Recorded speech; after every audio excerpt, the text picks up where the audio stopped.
Welcome to Sunrise Life, the podcast where we have deep conversations with fellow freelance models. And today I have Shawn Alff on the other line. Say hello. Hello, everybody. How are you doing?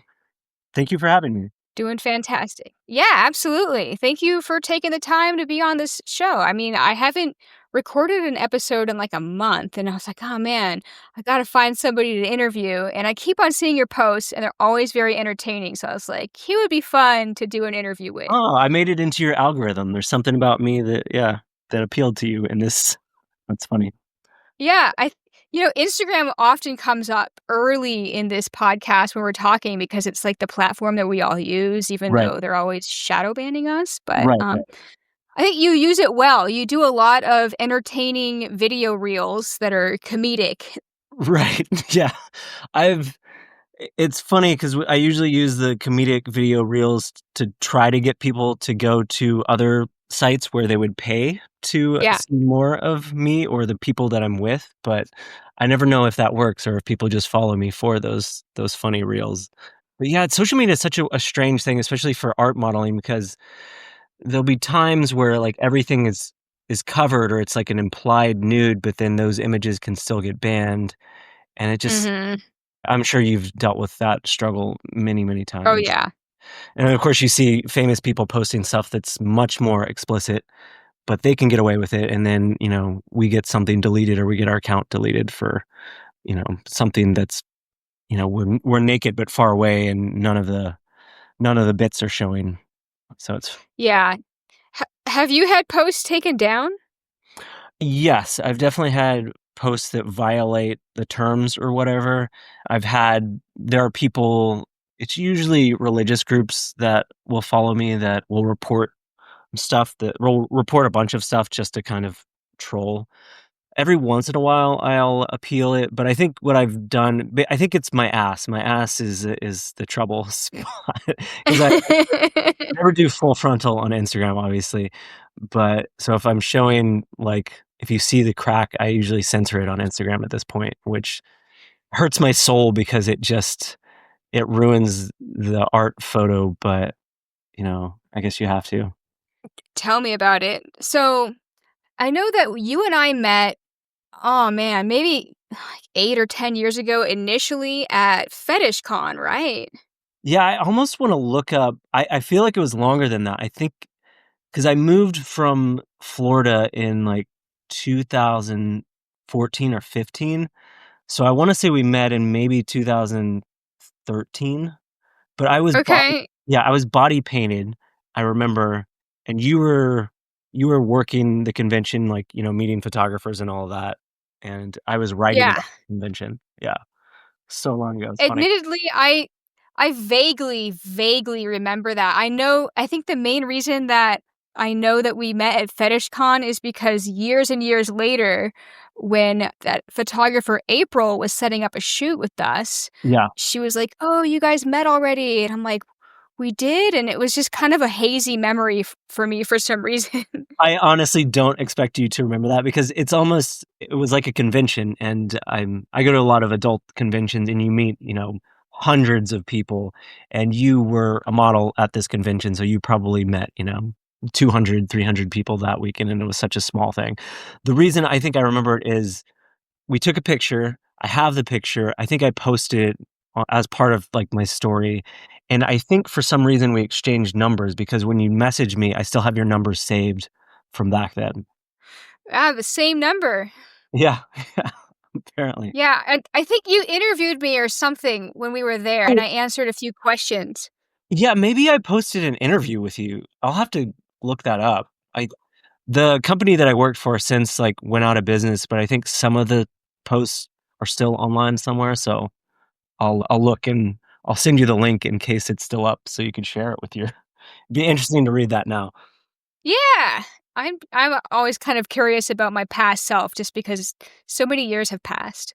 Are you critical? Like when you see past self videos or photos, are you overly critical of yourself or is it more like, "Oh, that was young me. She was still learning." I have to give myself a lot of grace because if I were to judge my past self with the same judgment that people judge each other with today with social media, Yeah. like I would have a hard time because I did a lot of cringe stuff in my Yeah. early modeling. Yeah, we we we all do. I guess I was lucky enough that I didn't really start modeling till, like, mid-30s, the late 30s, so I mean, I'm sure I still did cringe stuff. I'm in 20 years, I'll look back at what I'm posting now and be like, oh.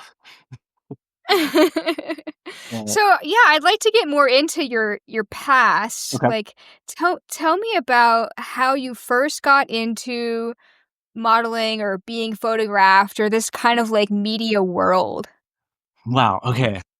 Oh, no, I'm trying to think where to start with this. So, I for some reason, nude modeling had always intrigued me, and in fact, when I was in college, and this is gonna date me, but I was in college in the early 2000s, so, like, 2001, 2000 to 2004. My buddy was in the art school, and he was talking about how they had, like, live models and they got paid, and I was like, "I could be paid to be naked in front of people and have them draw me and, like, make art out of it? That sounds so cool."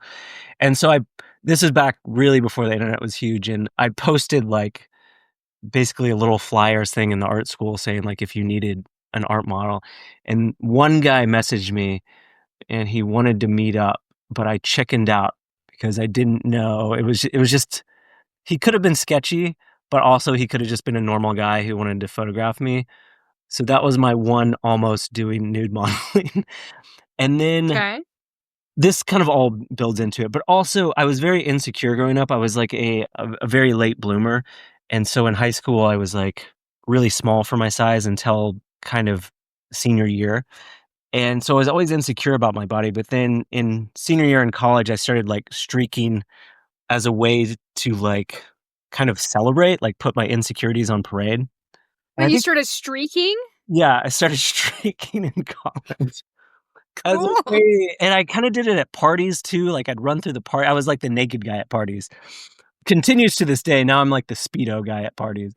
But so I loved, like, nude modeling stuff, like classic sculptures and stuff of all the Greeks and stuff, so it always really intrigued me. I was just really insecure about my body, but I always kept in pretty good shape and was always working out. And so it didn't really happen until around 2016 at Burning Man.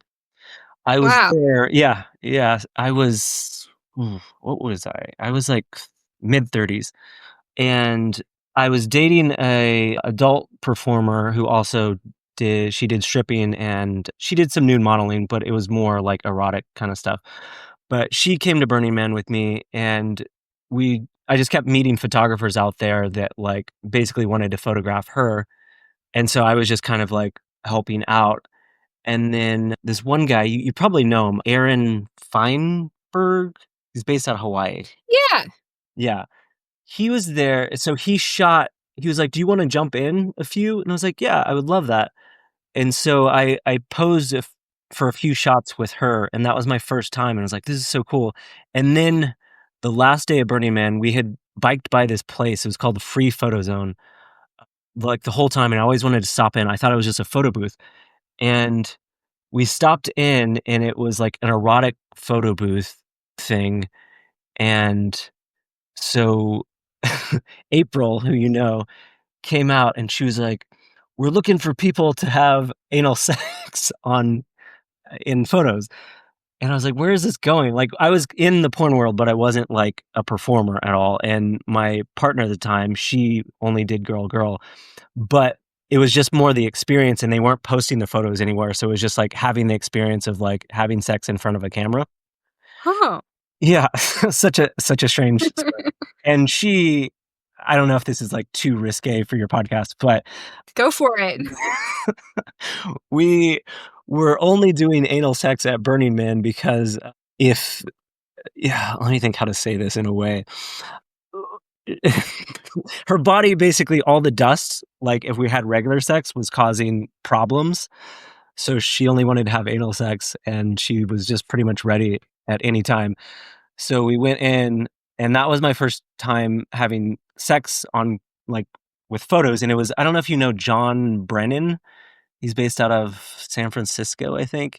He was a photographer, John, but April was the assistant, and it was like such a weird, unique, interesting experience. And at the end of it, I was like, yeah, and if you ever wanted to do basically I was connecting him with Val because she needed more like content for, social media and stuff. And nude art is like kind of safe for social media and like it funnels people to the other platforms and stuff. And April yeah. was like, well, I actually prefer to shoot male models. And I was like, what? Really? Would you ever want to shoot me? And she was like, yeah, sure. And I didn't get her number, but I got his contact. And anyway, her and I connected and we started shooting and I've worked with her since then. I think 2017 was our first shoot together. And I've since like traveled to different countries with her and everything I've done in the art modeling world is pretty much because of April Allison McKay. And I've shot a little bit with other people, but mainly through her. So That's awesome. Yeah, I love anytime I see any of her photos, and I do see you posting her work pretty like regularly, and like she's great. I think one of the magic things about her is that she doesn't use social media, does she? no, not at all. She is the strangest creature I've ever met. I love weirdos. She does it purely because she loves doing it. And I think, yeah, she has no social media. So the only way to see her work is really to like hashtag her. She came from the art modeling world. Like, so she was an art model first, and then she got more interested in being a photographer. And I think that's part of what makes her photos so good because she understands how to coach people and tell them like how to pose and she understands like what looks good. So she knows it from both sides, which, most of the photographers have always been on the photography side. But yeah, she's just such this mysterious creature and you really just have to meet her in person. Otherwise you Yeah. never encounter her. So yeah. So do you still go to Burning Man? I do. I've been 10 times and I've Wow. had some of my best modeling experiences out there. I could talk on and on with endless Burning Man stories. I've shot a lot there with her, and through her, I've met other art models out there and other art photographers, and I've shot a few things that have ended up in museums, and one recently that is now the cover of a documentary. Yeah, Burning Man is just kind of a magical place, and so much of my life has changed because of it. Like I said, I met April through that.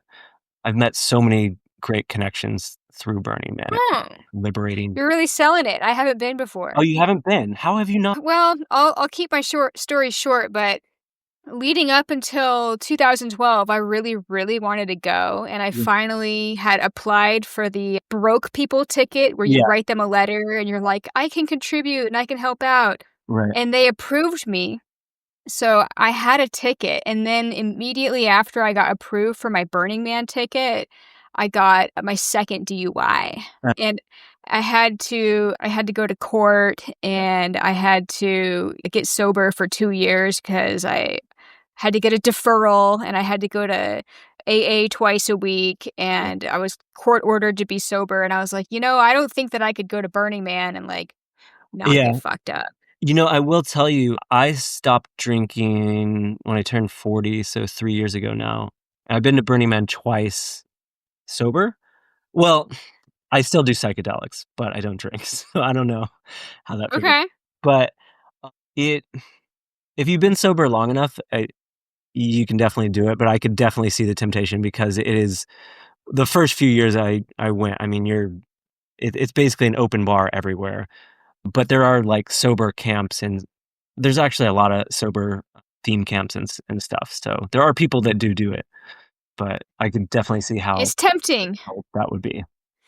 I know it will always be there for me, and when the stars align and other sober people want to go with me, I'll feel like comfortable going, but I don't want to go by myself and like just make friends at a sober camp just because I'm also kind of socially awkward. I need to know somebody, Yeah, yeah, I completely get that. Well, I will let you know. I think I'm not going this year, but Oh, I do wanna go in the future, and now is actually a really good time to go because ticket sales are low because it was, like, the Raining Man year where everybody got stuck in the mud, and then last year was there are more tickets now than there've ever been, oh. but yeah, usually it's really, really hard to get a ticket. Oh, think about it. Rewinding though, because I was kind of summarizing the stuff that you've mentioned Yeah, already about how you got into modeling. You mentioned that you went to Burning Man with a girl who was doing some erotic modeling. yeah. Was that your girlfriend at the time Yeah, or? yeah, that was my partner, Val Dodds is her name, Oh, and cool. she And go ahead. and she was erotic modeling and also exotic dancing, and Yeah. so you had a much more open mind at that time about, like, nudity and eroticism and sexuality and all of that. Yeah, so I guess I would rewind even more. When we met, I was my title was, like, the sex and love editor for this magazine called Creative Loafing. It was a alternative weekly paper out of Tampa, and the print industry was dying, and I'd worked for the paper, and I'd always wanted to be a writer, and I'd gone to I got my master's degree in creative nonfiction. And so they needed somebody to write about sex because they were trying to really promote their website and get more eyes. And they thought, what better way to get people's attention online than focusing more on like nudity and sex and stuff. So in Tampa, I was covering anything at all that could be considered adult. So I covered like porn events, nudist resorts, swinger clubs, fetish con, Oh. nude modeling and stuff. So I was around that world a lot. And I realized like the more I wrote about it, the more people were interested. Like those were the stories at parties that people always wanted to hear about were like, what was it like on a porn set? What was it like? So it kind of just led me down this rabbit hole. I've always sort of just done what's the most interesting to me.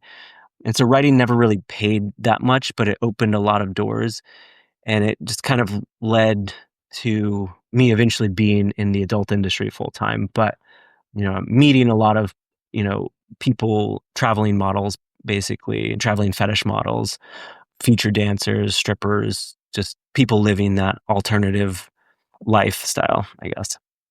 That's interesting because, like, I know that there's a lot of significant others of nude models out there that struggle with the fact that their partner does nude modeling or anything even more erotic than that. Like, some people are lucky and they are with somebody that understand, but it sounds like you were already, like, working in a field with the writing where you were, like, kind of, like, forcing yourself to go out there and, like, meet these people and Yeah, talk to them and get to yeah, understand them. yeah, completely. And like I said, I'm always attracted to weirdos and just fascinated by people who choose a different lifestyle. But I could speak to the jealousy thing because I think it's so fascinating. I used to be, when I was 18, 19, very jealous. And I think at my core, I'm still very jealous. It's because of my insecurity, which also fed into my fear of getting naked in front of people. Mm. But what's interesting is like when you get with nude models, even all the way to like porn, I feel like the jealousy level with partners is sort of the same. It's just the things that they're jealous about change. Mhm. So what was interesting with Val, like for me, my jealousy is more reciprocal. It's like you can do whatever it is that I can do. What was fascinating is I wasn't really jealous of her nude modeling, but when I started my first shoot with April, it was new territory for her, and she was actually kind of jealous about that. Oh. Yeah, and then it would be interesting because she'd be working as a feature dancer and a stripper, and then I was bartending, and it's sort of the same in the sense of like you develop a clientele and you kind of flirt, and you make connections. Yeah. Um, but she would get a little bit jealous of me bartending, and that in turn made me a little jealous of her shooting stuff because I'm like, "Well, why do you get to do it and I don't get to do it?" But I found in porn, it's almost the same for me too. It's more like if my partner is okay with me shooting with other people, then I'm not jealous of them shooting with other people. But will also say, like, I've done a lot of work on myself And basically it's just like being okay, being uncomfortable. It's okay to like to have jealousy. It's just not okay to like blame your partner for it. Mhm. It just takes so much communication and so much sitting with discomfort, but you eventually get over it and it's fine. And now it's yeah. Yeah. My current partner is a female performer and she's doing a gangbang like tomorrow or something. And I just filmed her with another guy. I filmed her with multiple guys. The way we met, in fact, we were having a threesome with my best friend for camera. So my sense of jealousy is very, very different than the average person at this point, I think. So if she's going to do like a nude modeling thing with a photographer, I'm like, okay, have fun. That doesn't even register to me as something that I should be jealous of.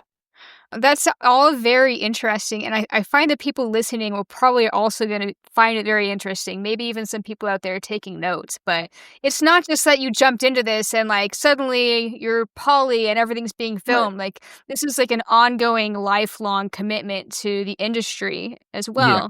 well. I tell everybody I was so jealous, and it was when I was younger, and it's partially because my partner then was jealous of me, and so I was jealous back, blah blah blah, and it was just a slow thing that you can. It's a skill. It's a skill. You just have to be okay being uncomfortable and realize it's not the end of the world, and you have to override that monkey brain inside of us that that senses danger when there is no danger. Did you ever end up doing couples counseling, or did you deal with your communication on your own? No, I've never never done couples counseling. I don't know if that's good or bad, but I've read a lot, especially when I was a sex and love editor. I read a lot of books on human sexuality, and I read a lot about, different relationship styles. The Ethical Slut is a great one for beginners, but in terms of like understanding human sexuality and sort of our jealous triggers, the one I always recommend is Sex at Dawn, which is great. But that I think for me understanding where these emotions come from biologically helps me deal with them as they pop up. Because it's like any other emotion. It's like for the people who get road rage, when somebody cuts you off, you have that like rage where like you want to kill that person. You don't kill Mhm. that person because we live in a civilized society. And just because somebody offends you doesn't mean that, they deserve to be physically harmed. And I think it's the same with relationships. Just because like you're jealous and you have this really, really strong emotion doesn't mean you need to act on it. It doesn't mean you need to let that emotion control you. It's just like, okay, I'm having this emotion. That's fine. I'm safe. And I think it Hmm. just practice. Yeah. So when it comes to nude modeling and then, like, doing porn, for you in your life, like, how do you view those things as either being similar to each other and or being different? Well, I guess there's a lot of ways I could answer this. I will say that I don't think I would have made it as a male performer if I hadn't done nude modeling first. And I think nude modeling really helped me get comfortable being naked in front of a camera, in front of other people, with partners. So in that sense, I guess they're not too different, but I don't know. I think it's just it's just a different type of modeling and a different type of thing. Like I know there's a lot of female art models who don't really work with other male models unless they know them personally or if it's their partner. And then there's some who are okay with working with lots of different types of bodies and are fine with it. And I think it's sort of the same with adult work. There's plenty of people who only shoot solo stuff, and then plenty of people who will only shoot with other female models, and then some who will only shoot with their male partner, and then some who are more open to shooting, with a wider variety of people. I think the only thing that Hmm. changes is the type of stuff that you're shooting, I guess. And then Yeah. obviously with erotic stuff where there's penetration, then you have to talk about testing, and it's just a bigger layer of, I don't know, checking in with do's and don'ts and making, let's see how to say this. The more erotic stuff you do, you just have to be much better at making sure everybody's safe and on the same page, I guess. Yeah. Yeah. So, like, just because I am not in that world and I'm curious about it, like, do you guys have some kind of like a form where you're like checking off like what people are comfortable with and not comfortable with, or Yes, okay, so this is an interesting thing because it's sort of like, I don't wanna say the Wild West, but it's self-regulating. So there are people, I'm sure you know a lot of models who just do OnlyFans, and maybe you know a few models who do OnlyFans, but only with their partner or they're with other female people, yeah. performers that they know, and so they don't really have, like, a specific, like, they know each other pretty well, so they don't need to talk about consent too much. With the problem with OnlyFans is there's a lot of guys and female models who don't really experience or have experience on mainstream sets, so it's different between each shoot, but, like, when I'm on a pro porn set, there's definitely, like, okay, show each other your tests, go over your do's and don'ts. Usually, you're approving the person that you're working with before you get to set. A lot of times, you already have experience with them, and the level to which you talk about consent, varies from set to set, usually depending on, like, how expensive the set is, the more complicated the consent protocol will be. But even then, there's also, like, there's guys who are just POV shooters who are probably akin to your guy with camera who, some Yeah. of them are really great with consent and boundaries and stuff, and then some, it's kind of like, "Oh, that guy was a little bit creepy, but maybe I'd work with him again." And then other guys that are just, like, totally, you know, shouldn't be working in the industry. Luckily, with social media, I think people do get blacklisted pretty quickly if they're boundary crossers. But for Mhm. me, I guess personally, when I'm I like to work with people I know, and I like to work with women who reach out to me as opposed to me reaching out to a stranger that I've never met before because I just don't know their personality and if they'll vibe.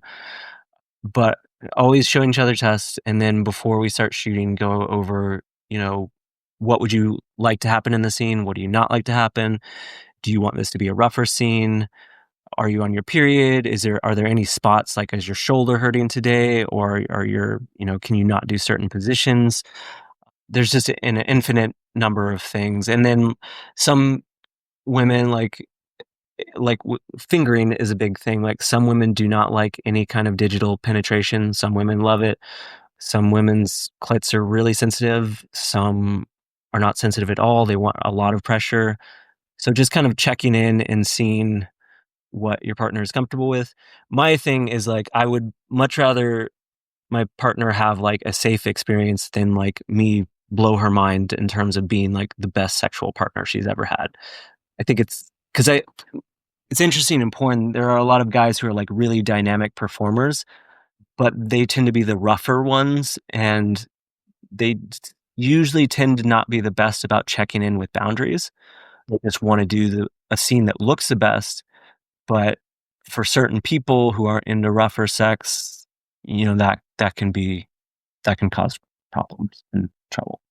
Right. Yeah. I mean, the whole like concept of the more extreme it is, the better it sells is like plays into that, I'm sure. Yeah, I mean, I'm sure it's the same with your art modeling in the sense of, like, if you're comfortable, it doesn't look good kind of thing. I think in Yeah. some view, like, if I if it's comfortable sex or if you're, like, comfortable in a bed, it doesn't look good. Like, the stuff that's the most cinematic is, you're arching, you're turning, you're opening up to camera and stuff. So it's not necessarily feeling the best. And it's interesting because, like, different people are important for different reasons and stuff sells. There's some people who are only selling, like, intimate scenes that, they're really enjoying, they're working with partners that they like. And there's some people who are selling more performative scenes and they're not really going into a sex scene trying to, like, enjoy themselves. Like, they wanna be pushed or, they wanna have the most extreme scene possible that looks the craziest. So, yeah, it just depends what the performer wants out of the scene, yes. Yeah, I guess I didn't quite experience that, but I experienced something along the same lines of that with like bondage modeling, Yeah, where people want to push you past your pain threshold right. because it's more realistic how you're struggling on camera. Right, right.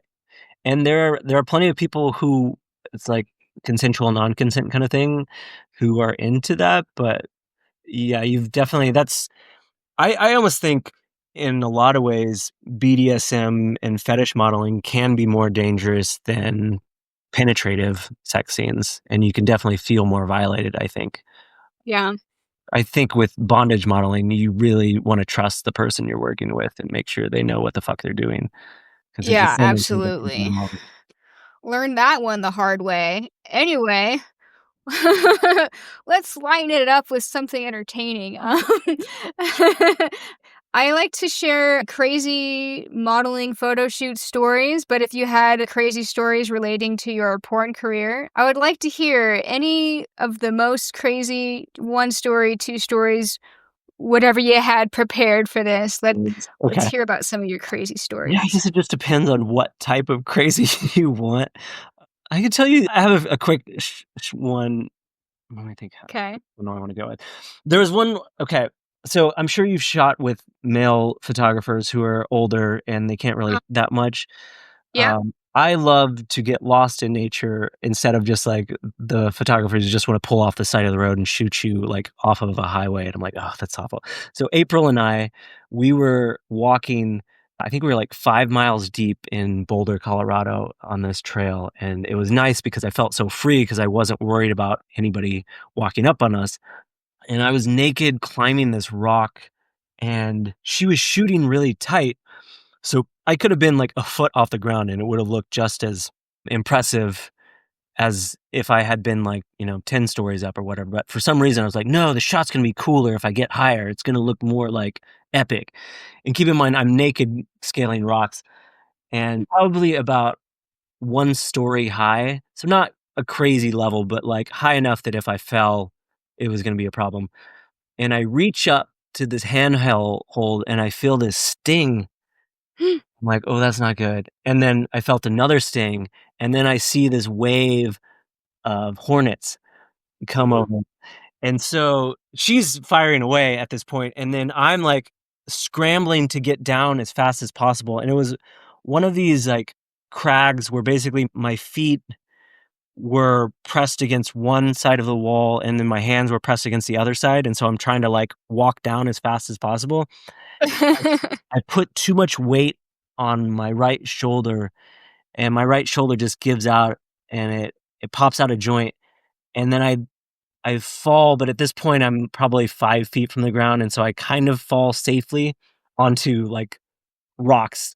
It was brutal. My shoulder's out of joint. We're, like, 4 miles into the wilderness, and I'm like, "Oh, fuck, Ah. man, good." And April is freaking out, and I get this weird when, like, things go wrong, I get this strange calm about me. I think because I'm so anxious all the time that I'm waiting for something tragic to happen, and those are the moments when I get calm, and I'm like, "April, you need to put my shoulder back in joint." And neither of us have ever put a shoulder back in joint, but if your shoulder ever pops out of joint, you know exactly like, there's just a feeling that you know, "Okay, this needs to happen." So, she starts pulling on my shoulder and, like, trying to pop it back in, and it's just not working, and she's, like, panicking and giving up, and I'm like, "April, calm down. You need to pull my shoulder." And so she's pulling, and I kind of, like, jerk back a little bit, and then I hear it, like, suck back into joint, and I'm just, like, naked, stretched out on this rock with the greatest sense of relief that has ever come over me. But we still had to hike, the 4 miles back. Um, there was, like, 2 or 3 of my favorite photos came when we were walking back, and one of them was in this, like, this field with, like, this grass, and it was so simple. It was just me, like, standing in it with my hands, like, on the grass, but the light, it was like golden hour. It was just perfect, and I think why that photo is one of my favorites is because of, like, how much pain I was in, and she didn't wanna do it because she was worried, like, I needed to get back. I was like, "No, we're here. We're getting this shot." So that's an example of, like, some of the dangers that can happen while while art modeling, but she's April is funny because our sense of, like, what we're worried about is very different. my fear as a guy is I don't want anyone to see me like, I don't want somebody who doesn't wanna see me naked to see me naked. So, like, a family hiking or whatever, I feel like most people are a little bit more forgiving of female nudity as opposed to, like, if you just walk up and see, like, a naked man running around, you're not Yeah. gonna be as forgiving. But she's like I've shot in so many strange places, like, we'll pull off to the side of the road and she'll, like we'll go into a drainage ditch to shoot, and I'm like, "Oh, this is" and there's literally, like, cars above us. One of the first times I shot with her, we were at this park, and it's just, like, a normal park that was kind of concealed, and we were, like, scouting, and she's like, "Okay, just get naked and pose against this rock. It's only gonna take a second." I'm like, "We're at" like, there could anybody could walk out at any moment. And she's like, "No, no, it'll be fine." And so I do it, and then I start to hear, like, this singing, and I'm like, "What the fuck?" And so I rushed to put my clothes on, and it was a field trip of school kids. But Oh luckily, they my didn't see god. me, but it was just, like, this panic moment. I had so many of those moments with April where she's like, "No, it'll be fine, nobody cares," and I'm like, "I don't" it's different being a naked guy in public, like, I don't wanna get in trouble for that, but she's just so fearless. I feel like there was another time where, like, I almost got caught. Oh, we're at Balboa Park in San Diego. Have you ever been Oh. Yeah, it's Yes, I have. very popular, it's one of the most it's where the San Diego Zoo is, and she's like, "There's this tree I really wanna shoot you at." The tree is in the middle of the park, the middle of Balboa Park, but it's, like, kind of tucked to the side, and she's like, it'll be great. Nobody will see you, blah, blah, blah. You're gonna hide in the, like, roots of this tree." And so we did it, and the picture was great, but the picture she ended up using is I'm reaching for my pants because we hear somebody coming. So, like, every art modeling photo I've ever taken, my I have, like, a sarong that's tucked away somewhere in the photo that you don't see, but I'm, like, reaching for the sarong, and something about my musculature at that moment looked really good with the light, and so that was the photo that she used. But, That's yeah. so funny. As I'm listening to all your stories, I'm, like, drawing parallels of what it's like to be a female nude art model and then your stories, Yeah, which, like, I never really thought about that because there's not very many male art models right. compared to female art models, and I suppose, yeah, there's stigma for if you got caught doing a nude photo shoot on set, you're probably more likely to get, like, busted by the cops and Yeah, have them actually write you a ticket or, like, bust you to the fullest extent of the law or whatever. Whereas a woman, myself, if I get caught nude in public doing a photo shoot, like, I know that I've had the risk of getting a ticket right. or whatever, but, like, I don't think that the threat has ever been, like, that real. Like, I've had the cops say, "Move along now," and that's Yeah. basically the worst thing that's ever happened. Yeah. It is an interesting and it's funny because I feel like the fields that I work within, like the nude modeling and adult entertainment, a lot of the usual stigmas and things are reversed. Like women in my industry in porn have much more power, make much more money on average than guys and stuff. But yeah, also what I fear too is that because I work in porn and, if somebody called the cops on me for, like, I'm taking nude art photos in, like, a drainage ditch in Vegas, which I did recently with April, is, like it would be one thing if, like, "Oh, look at my Instagram, it's all art modeling," versus, "Look at my Instagram, like, I'm a pornographer." Those 2 things I feel like being a man escalates things, and then being in porn escalates things Mhm. to another level where people are just like, "Oh, no, this is a bad person." So I'm hyper conscious of that and hyper conscious of I I don't want anybody to see me naked who doesn't wanna see me naked. Yeah. Have you ever been faced with somebody that was trying to, like, either give you a hard time or, like, revoke your access or, like, in some kind of a way oppress you because of your nude photos or your porn history? Um, I'm trying to think. No, not no, not really, but it is something that's, like, always in the back of my mind. One of the problems is so I use my real name for everything, and I kind of I use my real name. I started out writing about the industry, and so I just kind of my name was connected, and so I just didn't see that much point in trying to change it. So the problem is, like, my Instagram started out as my personal Instagram, and then my Facebook is my personal Facebook, but then my Instagram slowly became more work stuff. But now I have to be conscious and worried about posting, like, family stuff, or especially, like, my my brother and sister's kids on my personal social media, and then also just, like so, like, I post my mother a lot because, she's older, and at this point, I don't think she really cares. But I do some work with charities. I do some I marathons where I push people who have different disabilities, and normally, like, I would just post pictures of us, but that is something where they might not wanna be connected with a pornographer, Mhm. which I understand, but it's just something that I'm more aware of now. It's more of a self-monitoring thing because I don't wanna make anybody feel uncomfortable. Right.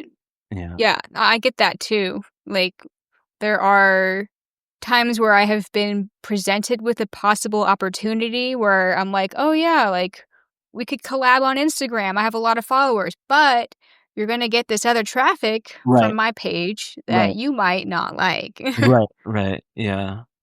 It's a difficult world to navigate because I think for whatever reason, and you probably get a little of this stigma too, but for some reason, if you're open about your sexuality online and you're a sexual being, for some reason, people just think like that equates to you being like not safe with children.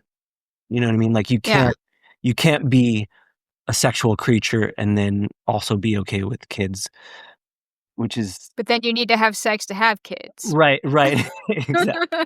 Which I get why it's such a hard thing because, like I said, my Instagram started as my personal one, and, you like anybody's social media, you wanna, like, be like, "Hey, look at my family, this is so cool," but I also don't want, like, my nieces and nephews who, are starting to become teenagers for anybody creepy to start reaching out to them and, Yeah, so it's right. but, yeah.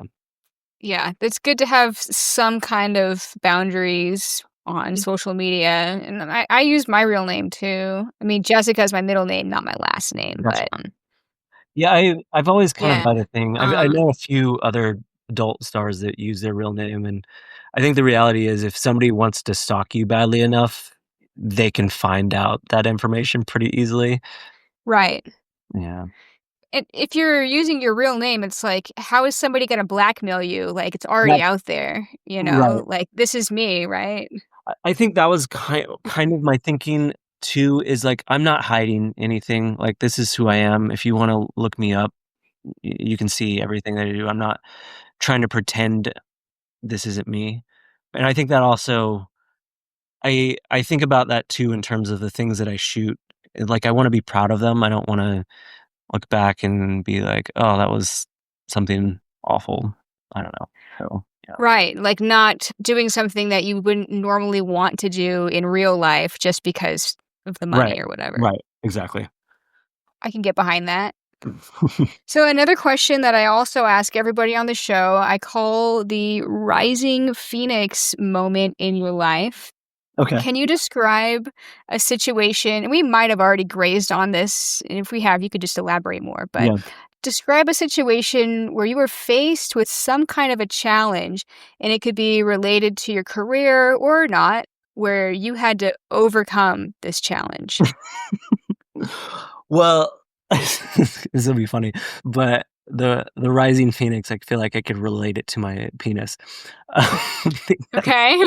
always, like, insecure, and I feel like a lot of guys can relate to this, just feeling like when I was growing up, the only Dick's references we had were in porn, and, you know, my dick compared to the guys in porn, I was like, "Oh, man, mine's like a baby," and I was always just really insecure about my body also because I was such a late bloomer, and weirdly enough, what helped me get over that was the first time I showered after wrestling practice in high school, and I saw all the other bodies, I'm like, "Oh, we're normal, I'm, within the normal range of things." And so I was always really insecure about, like, my dick size and just my body in general, and that was one of the my fears of nude modeling. But I realized, and this kind of ties into the jealousy, and it ties into pretty much everything, is, like, there's so much freedom on the other side of your fear, but you have to be able to face it, and I think that was sort of what, like, my streaking was all about, and the first time I nude modeled and, shot naked in front of April, it terrified me. It's, like, one of my biggest fears. It's, like, why people have nightmares about, giving speeches while they're naked. It's, like, just this innate shame thing. And I think also growing up religious, I just had this shame about my sexuality and body and stuff. And so I was terrified to pose nude in front of people, and then I did it, and I was nervous the whole time, but it liberated me in this strange way. And the same was true for the way I started performing. I never thought I would be an adult performer, again, because I have a very average penis. But I was working for this company, Bellesa, or I'm still working for them, and they wanted to do a reality series about an average guy starting to shoot porn called Zero to Hero. And Hmm. I sent the owner this long email that was like, "Listen, I have anxiety. I don't have, like, a super high sex drive. I'm pretty sure I have low testosterone. I have a very average dick, blah, blah, blah. These are all the reasons that, like, I'm not gonna make it as a porn star." And he's like, "That's exactly why we want you. We want you to be relatable." I was terrified. Like, before my first shoot, I had nightmares for a month. Like, from the moment I agreed to do it, I had nightmares until the first scene, and it's terrifying and anxiety inducing, and but it opened so many doors, and it opened, like, my life wouldn't be where it is today if I hadn't been brave enough to start nude modeling, and if I hadn't been brave enough to start performing. Like, there's so many great things that come on the other side of the fear, and I think the same is true with, like, jealousy and opening up your relationship and all of that. Is like, there's so many great things that confront that come after you dealing with, "Okay, my partner is gonna sleep with somebody else. Okay, my partner has feelings for somebody else. That's okay. I'm gonna deal with that." But I think the same was true with me with, like, in terms of performing, like, my biggest fear is that, like, my dick wouldn't get hard on camera, which has happened, and, I'm sure it'll happen in the future many times. But there's something very strengthening about, being like, it's okay to fail. It's kind of how you deal with that failure, and you sort of realize, like, okay, the worst thing that I imagined happened, and it's really not that bad. Like, it's really not that big of a deal. And it's so funny because a lot of times, like, if I've ever struggled with a performer, most times that performer reaches out to me to wanna shoot with me again, because I'm not, Hmm. like, blaming them for it, or I'm not, like, it's still a good experience, which is, it's almost counterintuitive in a way. It's almost like if you're vulnerable in somebody, that that empowers them to, like, I don't know, to connect with you more, maybe? Right. Yeah. If you handle the situation with dignity. Right, and not, like, so there's a perfect example is there's a lot of guys in the adult industry who, like, if they struggle, they'll they'll blame it on the girl, or they'll blame it on the set, or they'll blame it on everybody else, or, the classic line of, like, "This has never happened to me before," which is like, Uh, just take a breath, it's fine. You're not a robot, you're a human, it's okay. And if you just did that, if you just have, like, a better attitude, then things will go so much smoother than, like, you trying to, like, pass the blame onto everybody else. But, yeah, I don't know if that specifically answers your question, but yeah, I no, I think, think that that's a really good I like the rising phoenix yeah, also being kind of like a pun for yeah, rising the boner. rising dick. But there's another moment, this is kind of a funny, story, but also to encourage you to go to Burning Man, is we were shooting naked, and one of the reasons I like shooting at Burning Man is there's art, everybody can be naked, it's fine, nobody cares. So I'm never worried about, like, being caught, you can just be naked on art. But there is also this stigma where, like, people get annoyed if art models, like, are doing it for social media attention or whatever, blah, blah, blah, versus Uh-huh. doing it to make cool art. And so people will troll you when you're shooting. So I was posing naked on this, like, clear pyramid type thing. And then there was a few of those people that were like kind of heckling us, and they were like, "Can I join?" Like jokingly. And I was like, "Yeah, please." And we ended up like, first it was just one person, and then it became like 10 strangers who all got naked on this like pyramid thing. And that picture, for some reason, like went sort of viral around, and it was posted everywhere. And I, there was one, or I think it was actually like two different women who said, "This was my first time being naked. I was always so insecure, but it was like so liberating." And it was so cool to have this experience where like at first like people are kind of on the outside criticizing, and then I was like, "No, come join us. Like it's fine. We want all body types. Like be part of this." And people were courageous enough to do it, and it like it opened them up in a way which I thought was really, really beautiful. They posted online and they were like, "This was such a beautiful moment for me because, like, I'd always been, like, shy and ashamed of my body, and this is my first time getting naked and being naked on camera, and it was just so liberating." And I wanna say that there was another person that had the same reaction that had posted on the same photo, and it was just such a cool thing to see that and to be part of that and to have, like, encouraged that.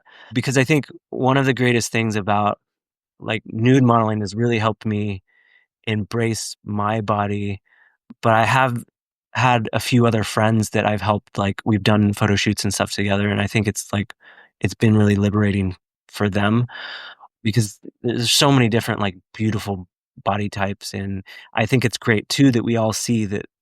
I think on being on porn sites, you really realize that too, is just we all have such different unique bodies and nobody is perfect. Like, you could think of the most popular porn performer in the world, and I guarantee you they have plenty of things wrong with them that I have seen. So what I always call it, and I think I talked about this earlier, but when I was streaking, I called it like putting my insecurities on parade and like kind of celebrate them. And that's sort of what I try to do is just not shy away from it, not hide from it. I always make the joke that like because I don't have like a huge dick, it's much easier to hide in art modeling. So I'm actually like more suited for it because art modeling is always about like finding a creative way to like hide your junk. And yeah, so anyways, it's funny. Yeah, I thank you so much for, like, opening up during this episode. I knew that this was gonna be a good recording with you because I've been following you for a while since we had that shoot together in, like, what was that? Like, Almost 2020 or um, 2021 with was it post Sadie and COVID? April, and Was it post yeah, I COVID? feel like it was, like, it couldn't have been 2020, it must have been, I think it was 2021? That I can't sounds about remember. right. Maybe 2022. I'm looking it up right now. Is this it?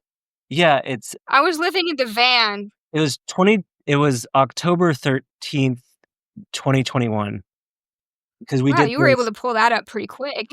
Yeah, I have all my art modeling stuff in a folder, and I kind of remember that this is when Sadie was on those silks, right, that were hanging from the bridge? Yeah, we did her ring with that Yeah. circle, Yeah, I'm looking at that right the now. lira. You guys are I felt like such an Yeah. amateur on that shoot compared to you because my hips are not flexible and I'm not bendy, and you guys are so graceful, and I think there was, like, a few where I'm just kind of holding the rings or I'm holding the silks to keep them from swinging, so it was just kind of like a prop, which is great. Yeah, no, that was a good I thought it was challenging because that ring, the lira, that was kinda hard to pose on, I'm not gonna lie, but we did good, I think. Yeah, because it's fun too, right? Wasn't that one of the issues? Yeah. Do you Let me It ask was you. spinning and Good. It was spinning and it was cold, and we were under it a was a bridge. little bit cold. It Yeah. was a little bit cold. Had you But worked yeah, with a lot of male models? I guess you probably do, right? no, I hadn't. Well, honestly, okay, so I wasn't gonna get into this, but we got a No, few I'm more curious. minutes. We could spend a little bit more time, but when it comes to posing with other male models in my past, I would say that 95% of opportunities to pose with male models that weren't my romantic partner were, you go to the guy's portfolio and half or more of their pictures are them with like a naked chick sitting on their lap or with Right, a right. chick Yeah. like looking like they're gonna unzip his pants or like you could tell that their motivation for wanting to pose with you is because they want to do something as risque as possible and Right, kind of like make it feel like a date of some kind, and so I have a lot of boundaries up about posing with other male models just because of that, and I do recall with communication with April in advance of that shoot, I was like, "Alright, but we're not gonna do anything sexual, right? Like, no touching of privates, like, right. anything like that." It was I hadn't I don't had I worked with I think that that might have been my first time working with April. Yeah, so I didn't know her that well, and I didn't know you that well. I knew that we had met at FinishCon briefly, but I didn't know you, like, I hadn't been following you, so I wasn't really aware of your work ethic, and I was just like, Is this gonna be cool or is this gonna be weird?" And it turned out to be really cool, you were really respectful, I could tell that you were into the art of it, which to me is a big deal when it comes to working with another male that I'm posing with, like, they have to be invested artistically into the final product. Right, yeah. Yeah. Well, thank you for taking that chance with me. I really appreciate it. And I feel like your concerns are completely valid. There are so many people in this world that, just use this as a way. You see it all the time with the male photographers who like are basically just doing this as a hobby to pay to be, near naked women and their photos are terrible. Yeah. But like with art modeling, I've never really made much money on it. I just love the opportunities that have come from it. I've loved so many of the people that I met through it, and I love the art of it and the beauty, and it's an excuse to go explore new places and to stay in shape and to have cool photos that I can look at when I'm older and be like, "That's what I used to look like."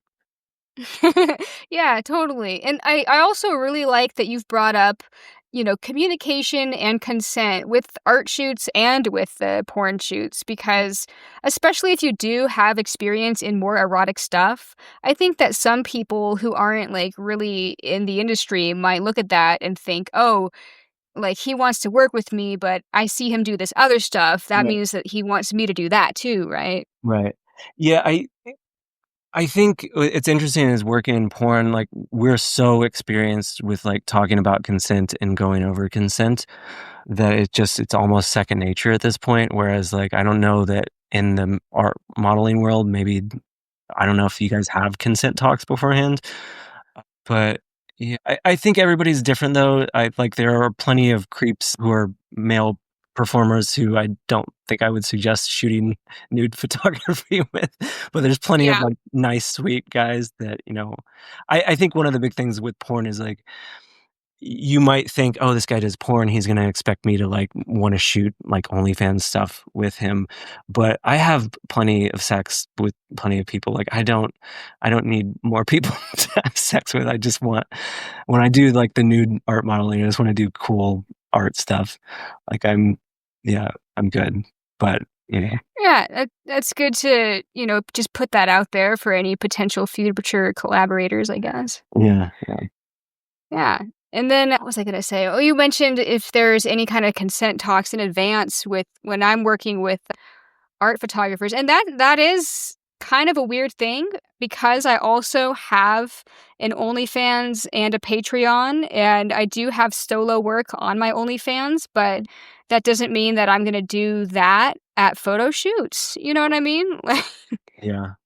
Yeah, that makes sense, and I feel like So there's good. Go ahead. Oh, I was just gonna say, so there's people that are like, "Oh, I see that you have an OnlyFans, and I would like to," and I'm like, "Well, I'm not advertising that Yeah, that's gonna be an experience that you're gonna get with me in person. That's just a separate thing that I have on the side to, rake in some extra cash and appease my fans, right. or whatever." But so it is kind of like there are people that assume, "Oh, I saw that you did this content of yourself, so I'm assuming that I have a right to film that content of you Right. also." So the assumptions are usually where people are kinda in the wrong, where we do need to set that boundary.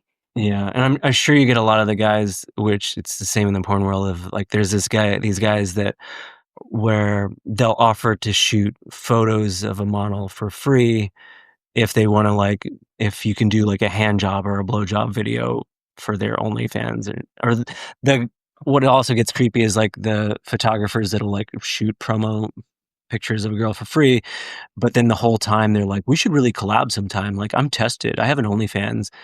Um, I'm sure it's the exact same in the art world. I've had I've had a few of those. I definitely do have some people asking me, I mean, not necessarily that have an OnlyFans that want me to do a hand I have had people ask me to do blowjobs, like Uh-huh. POV content, maybe or maybe not for OnlyFans. I the conversation didn't get that far. You're pretty quite good. Yeah, I mean, when it comes to working with other people, like, in a sexual way, like, I'm not as comfortable as obviously as you are, but everybody's got their boundaries and comfort zones, and so I know where mine is, and I'm Right, comfortable with that. right. Yeah, and I think that's good. I think it's good to everybody is not the same. Like, we all have different things that we're comfortable with, so it's fine. Yeah, totally. But, yeah, usually if people are asking me for, like, a sexual interaction, like, I either just don't reply to the email because I don't have the energy to, or I just let them know, I don't think we're in alignment. Right, Thanks, though. right, right. And, just so you know, like, the one time I shot with a random guy I met on Model Mayhem, it was, like, right after I started working with April, and I was like, "Oh, this would be cool. I'll get in the art modeling world." He was, like, fine-ish, but then there was a moment where he was like, "Oh, your balls are showing," and then he comes and, like, tucks my balls under my leg, and I'm like, "Dude." Oh my god. Yeah. So, that was Sorry. I've had worse happen to me, but it was just, like, I can only imagine what it's like being a woman and having to be in those situations with men who are bigger than you, and you're shooting at their house, and you just don't know, and you're like, you don't want this situation to escalate. So what I loved about me having that experience was it gave me a really great perspective on what it's like to be a female model and be vulnerable, which I think has helped me with working in porn and shooting photos and video with people just to know what it's like to kind of be in that vulnerable situation. Um, Yeah, no, I appreciate that. Yeah, I mean, especially early in my modeling career, some weird stuff like that did happen. Mhm. I think that today now with social media, it's easier to predict if that might be a possibility in advance because we could like, a lot of us models chat with each other Yeah, yeah. about what's going on with Other certain people. weird weirdos. Yeah, yeah. I'm sure you're on a group chat with models and you can be like, "Hey, has anybody worked with this person? Is he safe?" Which we have Oh, in yeah, we talk. too, which Oh, is yeah, yeah. It's very similar. cool, Sean. Well, is there anything else that you would like for the world that might be listening to this episode to know, especially like where they could sign up for your content or anywhere where you post your stuff? Like, are you on Twitter? Yeah, I'm on Instagram, Twitter, TikTok. It's all the same. It's at Shawn Alff, ShawnAlff. And then I have my website, which is just my name, ShawnAlff.com. And that basically just goes to a link tree. So if you want to see my spicy stuff, you can find it through there. My Twitter also Dude, shows a lot of my spicy stuff too. So cool. Dude, I do the same thing where I have myname.com and it takes you to a link tree. That is bonus. great minds think alike. Cool. Awesome. Well, thank you again so much for taking the time to do this podcast with me. I'll try to have it edited and put out in the future as soon as I can because I've been slacking on my podcast. Yeah, So, no rush at all. Do you need photos or anything, or are you just gonna pull stuff from Instagram, or do you even use photos ever? yeah, if you could send me one that would be a good thumbnail that's safe for social media, like I could Okay. probably get away with an implied nude as long as it's not too much butt crack. Yeah, but I'm telling you, it's a butt crack. I could send I'm looking at the file with all of our stuff from Onion Creek. I wonder if there was one that would work from that. Sure, that would be cool. Yeah. I'm trying to think what would be great. Yeah, I have tons of stuff. Maybe I'll just send you this file, see if there's something from there that works, and if not, I can find Okay. things. Cool. Cool. Well, I really Thank you so appreciate much. I know, like, guys probably do not do as well in terms of podcast views, but I appreciate you doing this with me and asking me to do it.